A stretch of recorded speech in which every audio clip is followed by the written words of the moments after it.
Hi everyone, and welcome to another one of these videos. So I did one of these back around September, was it August? September time. And I thought it was quite a valuable experience for me, like just picking something from here, as it's not something I take advantage of very often. It is something that's included within Prime that you can get free reads this way, but I don't take part in it enough. So I'm gonna try and do it every month from now on. If you're not aware of what Amazon First Reads are, it's basically where they give you the chance to read 1 to 2 books before they're actually going to be published. During January, if you are a Prime member, you can read 2 of these books for free. If you don't have Prime, you can read 2 of them for 99p each. You can read more, but then you have to pay more. And these are books that they will publish in February. So I've actually been smart this time around and screen recorded my screen. So this month's picks, we've got a police procedural called An Eye for an Eye by Carol Wire. I have read a Carol Wire book in the past, I'm sure I have, though I think it was one of the romance ones. So I'm kind of tempted to that one.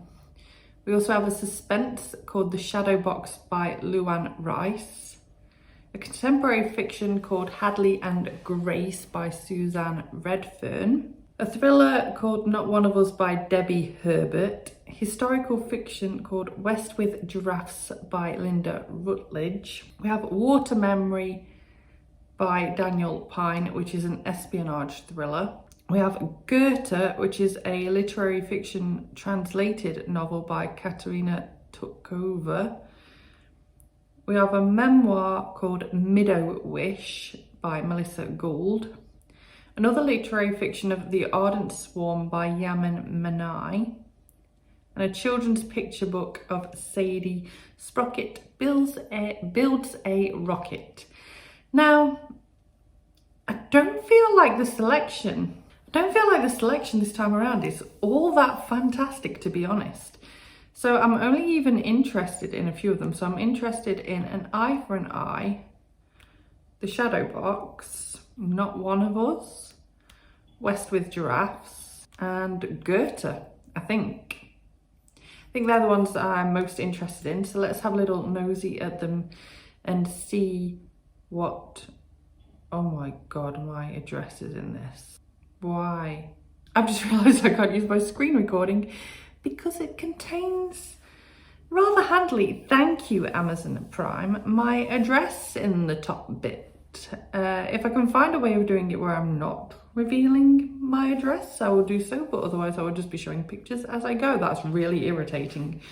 I've gone to the effort of screen recording and you're showing me my address to the world. Thanks.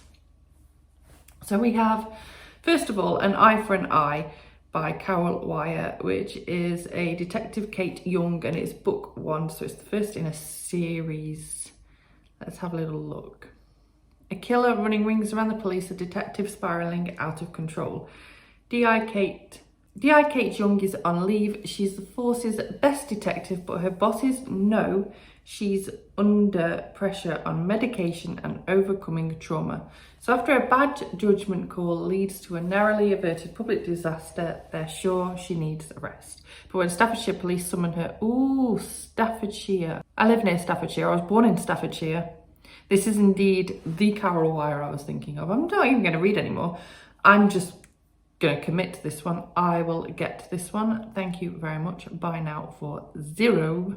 So there is my one choice. Right, I've got one choice left.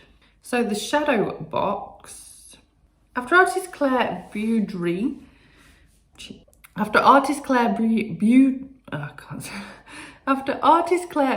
Chase is attacked and left for dead in her home on the Connecticut coast, she doesn't know who she can trust, but her well-connected husband Griffin, who is running for governor, is her prime suspect.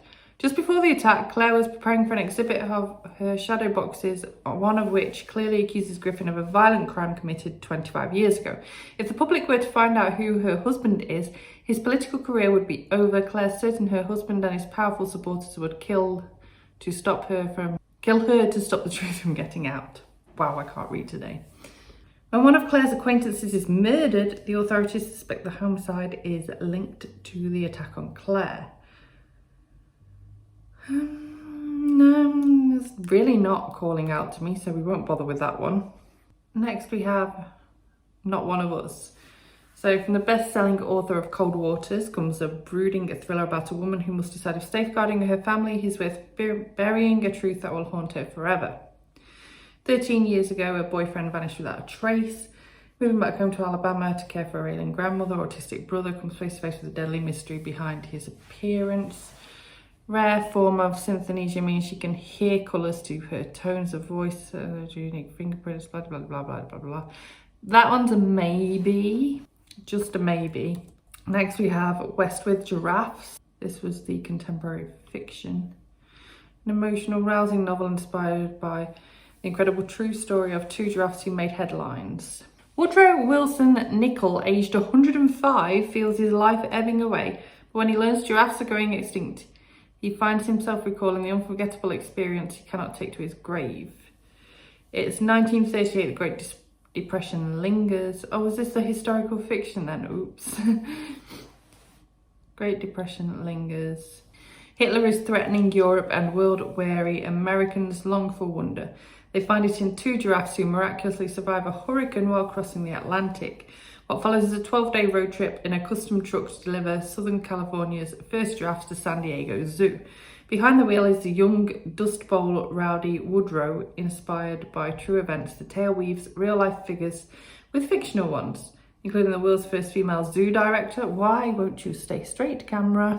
A crusty old man with a past, a young female photographer with a secret, and assorted reprobates as spotty as the giraffes. Part adventure, part historical saga, and part coming-of-age love story. West with Giraffes explores what it means to be changed by the grace of animals, the kindness of strangers, the passing of time, and a story that's been told before it's too late. Very interested in that one. That's a high maybe. And the other one I was interested in is Goethe. The award-winning novel by Czech author Katerina, her first to be translated into English, about the fate of one woman and the pursuit of forgiveness in a divided post-war world. 1945, Allied sources, blah de blah, changed on family.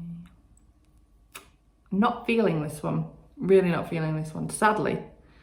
So I think actually my favourite out of those was West with Giraffes by Linda Rutledge. So I'm going to go for this one too. There we go. That's both of them grabbed.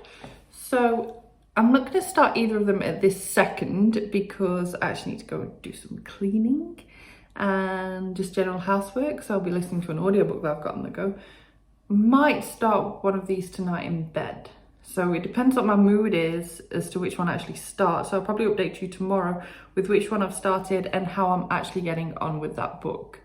And hopefully I could use some of that screen recording footage. Okay, I realised I haven't yet updated you, so I did start reading the book.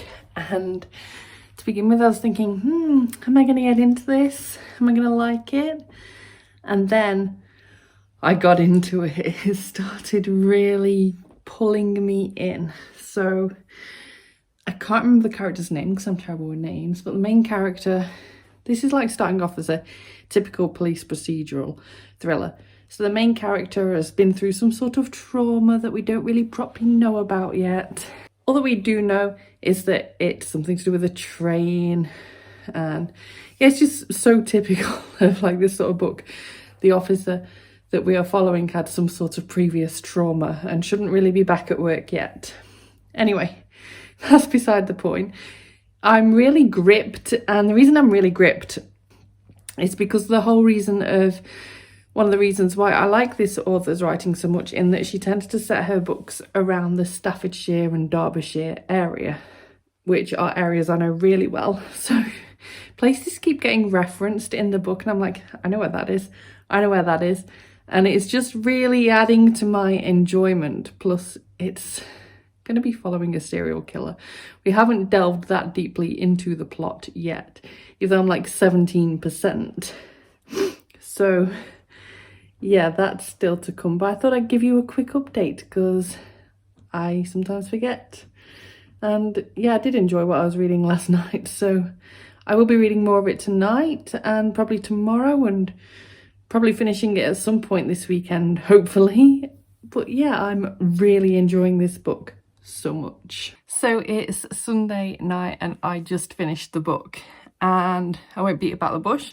I'm giving it 4 stars. I do think it might be more of a 3.5 kind of book than a 4. But I really enjoyed it because I knew where these places were. Like, it's been years since I've been to Lichfield, but I could really picture one of the places that are mentioned in the book really well. I know the spot, I've been there, I've been past there, I know it. And I knew lots of the other places that were mentioned too, like, even just in passing, like places in Uttoxeter, places in Tamworth, like they're places that I know. And so, yeah, it just added to my enjoyment of the book. It's not very often that places you know well, that have lived near, actually pop up into books, unless you are from Staffordshire or Derbyshire and read books by this author anyway, because as I said, it is something that she does. I will definitely be picking up more Carol Wyatt in the future. I have plans to do a reading vlog with her stuff at some point. I've been accumulating some of her books. Also, I am definitely going to be reading the sequel to this book, because here's my other thing. There were some issues with this book, and mainly that I found it quite predictable, very predictable. But in the last line, I was just left gobsmacked. The very last sentence of this book had me going, because I didn't see that coming. And now you're really curious and like, what on earth? So yeah, while I did find it very sort of a typical police procedural, like nothing surprised me, it didn't do anything new, it was enjoyable, I enjoyed the plot. Overall, I enjoy a good serial killer kind of hunt. I enjoyed the characters. I enjoyed learning more about Kate, our main police officer, who has really been through it. I know I said that it's such a stereotypical thing that happens a lot with these books, but she really has been through it. Like, of all the police that I've read about, she's had it the most rough, I think. So yeah, there's that, and I just really enjoyed it. So either later tonight in bed or tomorrow morning, more likely, I will be starting, I can't remember the name of the other book I picked, but I will be starting that. I'm going to try and read it all tomorrow, but I'm not sure how many pages the book is to know whether that's realistic or not. So while I intend to try and finish it tomorrow, I'll update you throughout the process as we see. But yeah, book 1 was a success for me. I will say it might not be one that everyone would want to pick up, but it's definitely a decent pick. Like, it's a good book to get from the options. And considering the options were more limited this month, might not be a bad one to go for. So it's the next morning. I actually really didn't get any sleep last night. I read, what did I get? I read 8% of West with Giraffes, and then I tried to get to sleep and I couldn't. And so my plan today is quite simply to just lie here under a blanket that, again, I seem to have a really good knack of matching with my jumper. There's a scarf and a blanket that matches this jumper now. But yeah, I'm going to just spend the day under the blanket reading because I feel too tired to do anything else. I'm probably realistically too tired to read too, and it'll probably put me to sleep. So my goal of trying to finish this book today is probably not going to happen. But you never know. So to quickly talk you through the first 8% of this and my kind of first impressions. So the first intro bit, you get introduced to the character and the year. And despite the fact that this is a historical fiction, you're actually in the future for the first little bit. So this character is in the year 2025. It's not that far away. And it's talking about their life and how he's now going to kind of run through his past. And so now we've jumped to some point in the past. I haven't got a clue. to be honest. And the beginning of something to do with some giraffe story. And that's probably all I can tell you, because I'm not really on this planet today after such little sleep, but B, I'm really not into the story yet or following it very well. I'm finding the writing style really quite hard work. It's more of a challenge to read than what I thought it would be, but I'm going to persevere because these giraffes have my attention, and I like that the giraffes are somewhat based upon, the story of the giraffes is somewhat based upon a true story, so I like that a lot. So yeah, sleepy me is going to go and try and read without falling asleep, and I'll update you later, hopefully when I'm getting a bit more into it. It's the next day. I ended up so tired yesterday. I just binged a load of BookTube and managed to catch up on my watch later list a bit. I'm still a bit behind, but I'm getting there. And didn't even try to read. I was just so tired. So tired. I slept amazingly last night, so we're going to go with yesterday's plan right now. I'm going to just sit and read and see if I can get this book done, and also see if I can actually try and tell you more about what the heck is even going on. Well, that's disappointing. I've just finished the book, and by that I mean I got to about 23%, and I was like, I'm really not enjoying this. Not in the sense of like, I was enjoying the plot, kind of, but I really wasn't enjoying the writing. I was finding it such hard work to read. The style just wasn't clicking with me at all. I can't put my finger on exactly what it was, but I think it was just like the character's voice and the way it was written. I couldn't do it at all. And so as a result, I was like, I can't do this. So I decided to skim read. So I skimmed the rest of it. And my overall, therefore, experience was really horribly, disappointingly poor. So I don't like to not rate books unless I totally give up on them.